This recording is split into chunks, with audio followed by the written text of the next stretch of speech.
बांग्लादेश की राजधानी ढाका में हिंदुओं ने कर लिया कब्जा। बांग्लादेश के टुकड़े करके मोदी बनाएंगे एक अलग हिंदू देश। बांग्लादेशी हिंदुओं ने दिखाई ताकत, कट्टरपंथी भागे, पुलिस और सेना भी हो गई गायब। बांग्लादेश में फिर हुआ तख्ता पलट।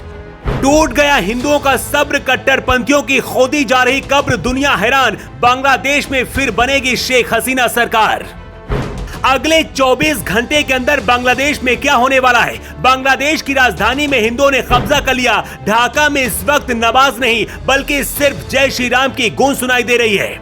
कट्टरपंथी अपनी जान बचाकर भाग रहे। बांग्लादेश से काटकर हिंदू देश बनाने की तैयारी शुरू हो गई है।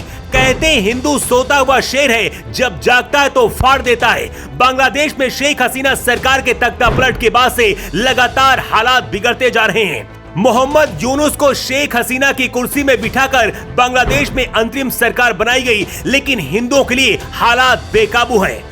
बांग्लादेश में भीड़ तंत्र हावी है। पुलिस कर्मियों की हड़ताल से स्थिति और भी ज्यादा खराब है। प्रदर्शनकारी छात्र मनमाने फैसले लागू करवा रहे हैं। प्रदर्शनकारियों के खिलाफ दर्ज मुकदमे वापस लिए जा रहे हैं। खबर है कि 2 जगह जेल टूटी है, जहां भगदड़ में 12 कैदियों की मौत भी हो चुकी है। ऐसे हालत में बांग्लादेश की राजधानी ढाका पर हिंदुओं ने कब्जा जमा लिया है।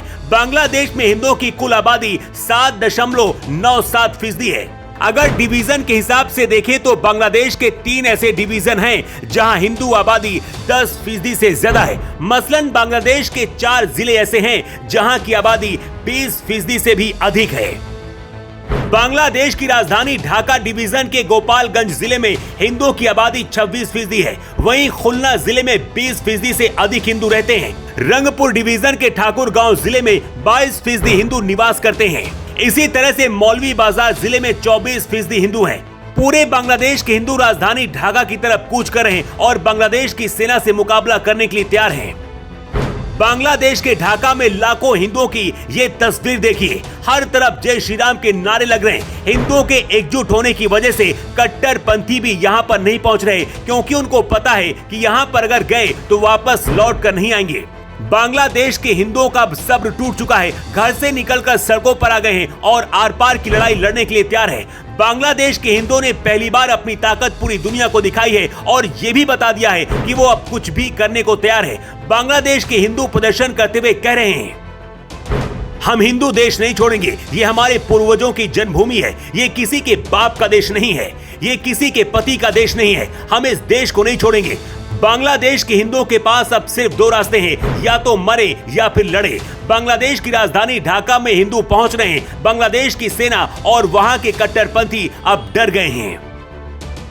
मांग तो अब ये भी उठ रही है कि बांग्लादेश के अंदर एक हिंदू देश बना दिया जाए, क्योंकि 1971 में भारत ने बांग्लादेश को बनाया था। उस दौरान इंदिरा गांधी ने पाकिस्तान से अलग किया था। लेकिन अब मोदी के पास ये मौका है कि वो इंदिरा गांधी की गलती को सुधारे और भारत के पश्चिम बंगाल से मेघालय तक एक और लकीर खींच दी जाए और इसे भारत में शामिल किया जाए। ये इलाका बांग्लादेशी हिंदुओं को दे दिया जाए या फिर छोटा से अलग देश बना दिया जाए।